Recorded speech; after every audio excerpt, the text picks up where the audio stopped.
teman-teman. Assalamualaikum warahmatullahi wabarakatuh. Perkenalkan, nama saya Aida Arima Noverin dengan NIM A25125100001. Program studi Pendidikan Kimia, jurusan Pendidikan Matematika dan Ilmu Pengetahuan Alam, Fakultas Keguruan dan Ilmu Pendidikan Universitas Tadulako. Alasan saya membuat video ini karena ingin melengkapi salah satu mata kuliah saya, yaitu Kimia Dasar. Di sini saya akan menjelaskan materi tentang teori atom. Sebelum kita masuk pada materi teori atom, kita harus mengetahui apa sih itu atom. Nah, kita ilustrasikan atom itu seperti selembar kertas yang disobek-sobek hingga tidak bisa disobek lagi. Nah, atom itu adalah bagian terkecil suatu sobekan yang tidak bisa dibagi lagi. Atom adalah bagian terkecil dari suatu materi yang tidak dapat dibagi lagi menjadi bagian-bagian tertentu. Setelah kita mengetahui apa itu atom, kita lanjut pada materi atom menurut para ilmuwan. Kita masuk pada garis waktu teori atom. Yang pertama ada John Dalton. John Dalton mengatakan atom bersifat padat dan pejal. Dia mengusulkan bahwa atom itu seperti bola pejal. Nah, yang kedua ada Thomson. Thomson mengatakan bahwa atom digambarkan sebagai bola seragam bermuatan positif dengan elektron yang tertanam di dalamnya, seperti roti kismis. Nah, yang ketiga ada Ernest Rutherford. Dia mengatakan atom terdiri dari inti kecil, padat, bermuatan positif di tengahnya, seperti tata surya. Nah, yang keempat ada Niels Bohr. Dia mengatakan elektron bergerak dalam tingkat energi diskrit dan berkuantisasi di sekitar inti dan memancarkan atau menyerap energi saat bertransisi. Nah, di sini saya akan menjelaskan sejarah singkat tentang para ilmuwan. Yaitu yang pertama ada John Dalton pada tahun 1766 sampai 1844. John Dalton ini adalah kimiawan dan fisikawan Inggris yang mengusulkan model bola pejal atau bola padat di awal abad ke-19. John Dalton bergeser dari ide filosofis dan teori ilmiah. Model atom pertama berdasarkan bukti eksperimental dan observasi kuantitatif, membuka jalan bagi pengembangan teori atom modern. Model bola pejal. Menurut teori ini, atom adalah bola-bola kecil yang tidak dapat dipecah dan semuanya terbuat dari bahan yang sama. Teori ini membantu menjelaskan bagaimana berbagai bahan kimia bercampur dan apa yang membuat mereka berbeda. Kekurangan dari model bola pejal ini yaitu tidak bisa menjelaskan perbedaan massa atom dalam suatu unsur isotop, tidak memperhitungkan keberadaan partikel subatom seperti proton, neutron, dan elektron, dan yang terakhir tidak bisa menjelaskan perilaku atom dalam reaksi kimia. Nah, selanjutnya ada Thomson pada tahun 1856 sampai 1940. Thomson adalah fisikawan Inggris yang dikenal karena karyanya tentang sifat elektron, mengusulkan model puding plum atau roti kismis pada akhir abad ke-19. Thomson menemukan elektron sebagai partikel yang berbeda, menggeser pemahaman dari atom yang tak terbagi menjadi partikel subatomik, membuka jalan bagi eksplorasi lebih lanjut tentang struktur atom. Model roti kismis. Menurut teori ini, atom itu seperti roti kismis dengan muatan positif kecil yang tersebar di seluruh awan elektron negatif. Teori ini membantu menjelaskan mengapa atom memiliki muatan netral secara keseluruhan dan mengapa mereka memancarkan cahaya ketika bertabrakan satu sama lain. Kekurangan model roti kismis yaitu tidak dapat menjelaskan mengapa elektron tidak runtuh ke dalam bola positif. Nah, yang kedua ada gagal memprediksi distribusi dan susunan elektron, dan yang terakhir kurang penjelasan untuk inti atom dan muatan positif. Nah, selanjutnya ada Ernest Rutherford pada tahun 1871 sampai 1937. Ernest Rutherford adalah fisikawan kelahiran New Zealand yang dikenal atas kontribusinya pada fisika nuklir dan memperkenalkan model nuklir pada awal abad ke-20. Model pertama yang mengusulkan inti atom pusat yang pasif, menjelaskan perilaku partikel alfa bermuatan positif dalam percobaan lempeng emas, meletakkan dasar untuk memahami struktur atom dan radioaktivitas. Model tata surya atau model nuklir.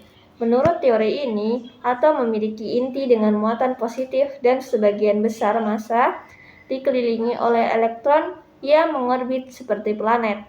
Teori ini menjelaskan mengapa partikel dapat menembus atau memantul dari atom dan merupakan dasar pemahaman kita saat ini tentang struktur atom. Kekurangan model tata surya tidak menjelaskan kestabilan inti atom terhadap tolakan elektron statik. Kurang detail tentang orbit elektron dan tingkat energi, tidak memasukkan prinsip-prinsip mekanika kuantum. Nah, selanjutnya dan yang terakhir ada Niels Bohr. Pada tahun 1885 sampai 1962, Niels Bohr adalah fisikawan Denmark yang dikenal karena karya perintisnya dalam struktur atom mengusulkan model planet pada awal abad ke-20. Niels Bohr menjelaskan spektrum atom dengan tepat, memperkenalkan konsep tinggi energi terkuantisasi, menjembatani fisika klasik dengan mekanika kuantum yang sedang berkembang. Model planet. Menurut teori ini, elektron mengorbit inti atom pada tingkat energi atau kulit tertentu. Teori ini membantu menjelaskan mengapa atom memancarkan cahaya dan mengapa atom menyerap warna cahaya tertentu. Teori ini juga membantu menjelaskan kestabilan atom dan mengapa atom itu tidak hancur. Kekurangan dari model planet ini yaitu kekurangan pada penjelasan atom hidrogen, tidak dapat menjelaskan perilaku atom multi-elektron, dan yang terakhir ada tidak memasukkan sifat gelombang elektron. Nah, selanjutnya setelah saya menjelaskan materi singkat itu, kita akan menguji kemampuan pada teori atom. Soal yang pertama, model atom manakah yang pertama kali menggambarkan atom sebagai bola padat? A. Model Thomson, B. Model Rutherford, C. Model Dalton, dan D. Model Bohr. Nah, mari kita melihat pada model Thomson. Model Thomson, dia mengatakan bahwa atom seperti bola padat positif dengan elektron negatif tersebar di dalamnya, yang berarti jawabannya salah. Kemudian ada model Rutherford, dia mengatakan bahwa atom memiliki inti terkecil bermuatan positif dan elektron mengelilinginya seperti planet mengelilingi matahari. Jawabannya salah. Model Bohr mengatakan elektron mengorbit inti pada tingkat energi tertentu kulit, dan jawabannya salah. Dan yang terakhir ada model Dalton. Dia mengatakan bahwa atom adalah bola pejal yang tidak bermuatan. Nah, jawabannya adalah C. Model Dalton. Kenapa? Karena model Dalton menggambarkan atom sebagai bola padat atau pejal yang tidak dapat dibagi lagi pada awal tahun 1800-an sebelum penemuan partikel subatom seperti elektron dan proton. Nah, yang kedua, ada eksperimen apa yang dilakukan oleh Ernest Rutherford untuk menemukan inti atom?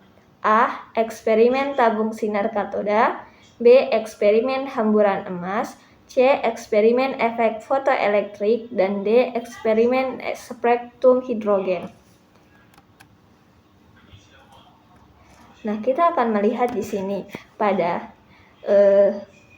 jawaban yang A, eksperimen tabung sinar katoda. Eksperimen ini dilakukan oleh Thomson yang mengarah pada penemuan elektron, yang berarti itu salah.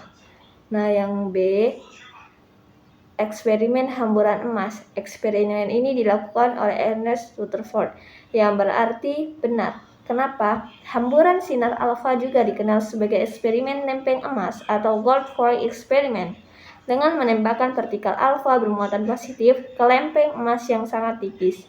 Hasil dari eksperimen ini menunjukkan bahwa sebagian besar partikel menembus lempeng, beberapa dibelokkan, dan sangat sedikit yang dipantulkan kembali. Jawaban yang benar adalah B. Soal yang ketiga adalah Model atom manakah yang mengusulkan bahwa elektron tersebar dalam sub positif? A. Model Dalton, B. Model Thomson, C. Model Rutherford, dan D. Model Bohr. Nah, kita melihat di sini ada model Dalton. Model Dalton ini menganggap atom sebagai bola padat yang tidak dapat dibagi lagi. Dan model Rutherford, elektron mengorbit inti atom kecil bermuatan positif. D. Model Bohr, elektron mengorbit inti pada kulit-kulit atau tingkat energi tertentu. Model Thomson, elektron tersebar dalam sub atom bola bermuatan positif. Atau model puding prime. Jadi jawabannya adalah B. Model Thomson. Baiklah, cukup sekian materi yang dapat saya sampaikan. Semoga video pembelajaran yang telah saya sampaikan dan jelaskan semoga bermanfaat bagi kita semua. Mohon maaf atas kesalahan dan kekurangan dari saya yang disengaja maupun tidak. Wabillahi taufiq wal hidayah. Wassalamualaikum warahmatullahi wabarakatuh.